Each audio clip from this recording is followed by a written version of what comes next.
Mr Speaker, a respected senior journalist recently wrote that energy is not part of the economy, it is the economy. And the government's renewables-only policy continues to drive up power prices. Electricity and gas prices have gone up 18% and 25% respectively under this government.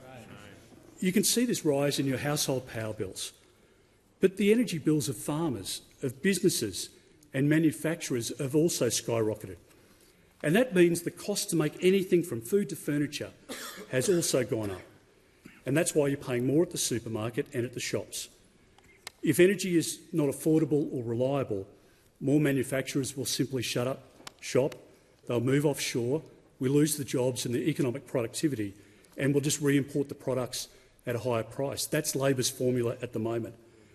And that's why there's been a threefold increase in the number of manufacturers who have closed their doors over the last 2 years. And for all of the government's talk about a future made in Australia, their current approach has no chance if energy isn't cheap and consistent and comparable to other competitive nations. Renewables have a role to play in our energy system, of course they do, but we can't rely on weather-dependent energy alone. We need power 24/7, especially for our hospitals, for our factories and freezers that need to operate around the clock. Now, concerningly, the government's renewables-only policy will see 90% of that 24/7 power switched off over the next decade. So it's a fair question to ask, how are things progressing for the government's plan for 5 gigawatts of renewables per year? Well, last year, 1.3 gigawatts were committed, almost 75% off target. Another Chris Bowen special. Rewiring our country will cost at least $1.3 trillion. Now, who will bear that cost? It will be you and your family, it will be farmers, it will be manufacturers, and it will be other businesses. So if you think you're paying higher prices for power today, they will only get much higher under a renewables-only rollout under this government.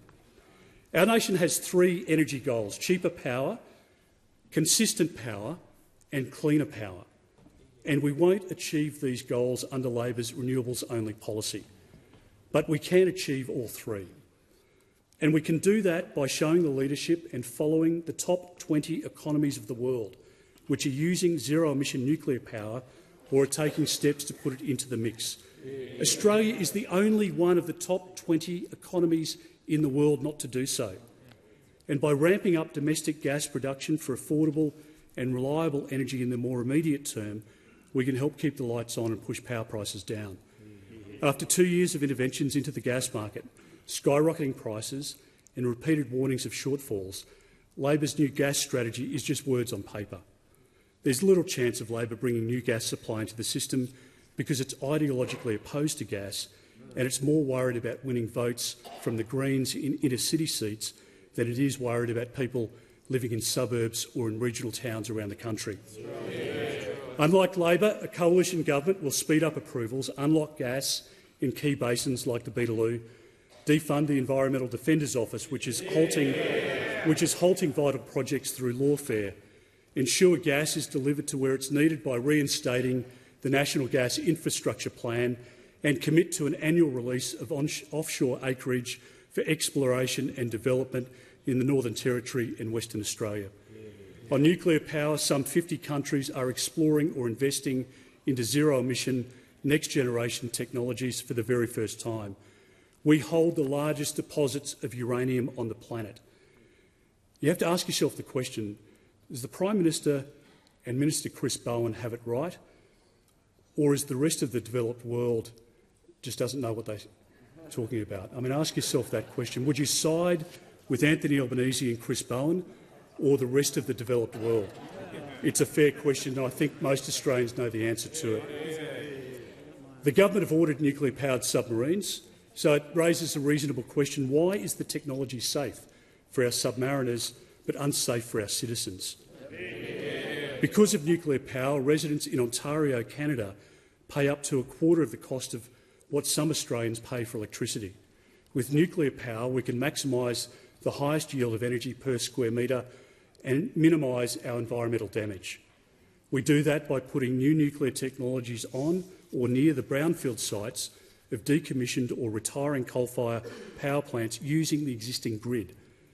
There's no need for all of the proposed 58 million solar panels, almost 3,500 wind farms and 28,000 kilometres of new transmission poles and wires. Bob Hawke was a strong Labor leader who strongly supported nuclear power, as does John Howard, along with the Australian Workers' Union and many others who have a vision for the future of our country, including some 65% of Australians aged 18 to 34 years of age. Making Australia a nuclear-powered nation is right for our country and will secure a future of cheaper, consistent and cleaner electricity. We need the right policy for you and for our nation.